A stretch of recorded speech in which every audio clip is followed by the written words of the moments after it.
ঘূর্ণিঝড় রিমলের প্রভাবে উপকূলের অবস্থা জানতে আমরা এই মুহূর্তে চলে যাচ্ছি পটুয়াখালীর কুয়াকাটা সাগর পাড়ে। সেখানে আছেন সহকর্মী ইশতিয়াক ইমন।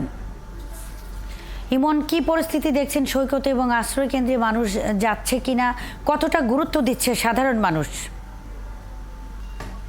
ধন্যবাদ মুন্নি। আসলে বাতাসের তীব্র বেগ রয়েছে, একেবারেই সমুদ্র তীরবর্তী যে কোনো জায়গাতেই দাঁড়ানো কষ্ট হয়ে যাচ্ছে। স্বাভাবিক একটি মানুষ দাঁড়িয়ে থাকতে পারছে না, এই পরিমাণ তীব্র বাতাস রয়েছে। বৃষ্টি বন্ধ হয়েছে, গত 1.5 ঘন্টা ধরে বৃষ্টি নেই, তবে বাতাস রয়েছে। উৎসুক যে মানুষ রয়েছে সেই মানুষের ভিড় এখনো আসলে কমেনি।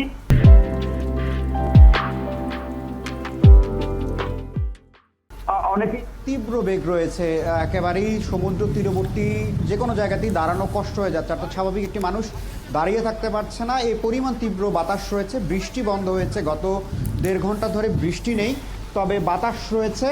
উৎসুক যে মানুষ রয়েছে সেই মানুষের ভিড় এখনও আসলে কমেনি।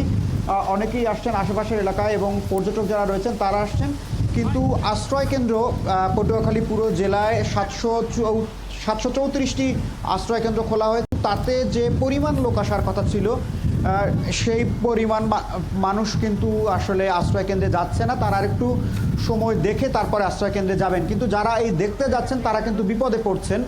আমি একটু বলে রাখি যে কুয়াকাটার যে মার্কেটটি রয়েছে, একেবারেই বীজ লাগোয়া মার্কেটটি, এখানে প্রায় 800 থেকে 850 মতো দোকান রয়েছে। সেই দোকানিরা এখন তাড়াহুড়ো করে তাদের যে মূল্যবান জিনিসপত্র রয়েছে, মালামাল রয়েছে, সেটি দ্রুত তাদেরকে সরিয়ে ফেলতে হচ্ছে, কারণ ঢেউয়ের যে উচ্চতা সেটি ক্রমান্বয়ে বৃদ্ধি পাচ্ছে এবং তাদের বেশ কিছু দোকানে এরই মধ্যে কিন্তু পানি ঢুকে গেছে। সে কারণেই তারা কিছুক্ষণ আগেই জোয়ার ছিল, অর্থাৎ দুপুর 12টায় জোয়ার শুরু হয়েছে, প্রায় 1:30টা পর্যন্ত ছিল।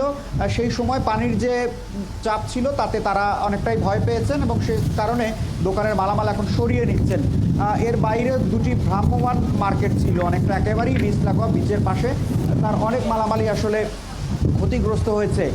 এবং যারা আশ্রয় কেন্দ্রে যাচ্ছেন না তাদের কিন্তু প্রশাসনের পক্ষ থেকে বারবার অনুরোধ করা হচ্ছে, তাদেরকে একটি নির্দিষ্ট গন্তব্যে নিরাপদ আশ্রয় যাওয়ার জন্য তাদেরকে বারবার বলা হচ্ছে, কিন্তু অনেকেই আসলে আশ্রয় কেন্দ্রে যাচ্ছেন না।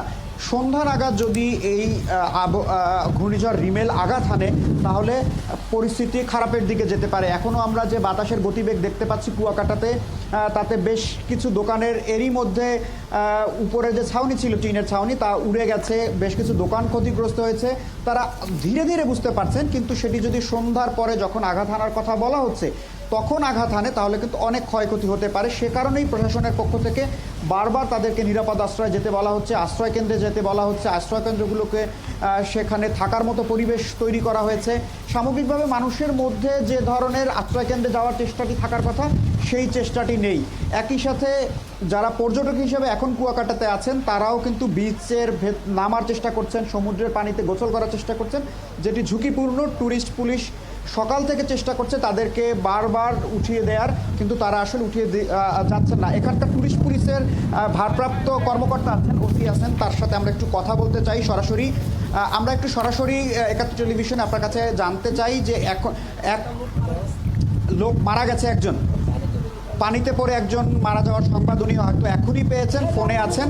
আমরা নিশ্চয়ই সেই সংবাদটি শুনবো। যেই বিপদের কথা আমরা সকাল থেকে বলছিলাম যে একজন দুর্ঘটনার কথা আপনি এখনো নিশ্চিত হয়নি, আপনি জানতে চাচ্ছেন কি পরিস্থিতি, সড়কে নিচে অনেক মানুষ রয়েছে, কিভাবে সমাধান? ধন্যবাদ আপনাদেরকে।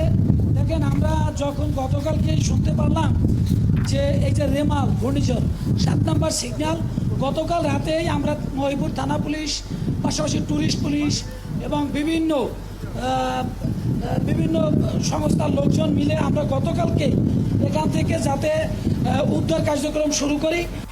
ইশতিয়াক ইমন, আপনি আছেন পটুয়াখালী কুয়াকাটা সাগর পাড়ে, খবর রাখতে থাকুন।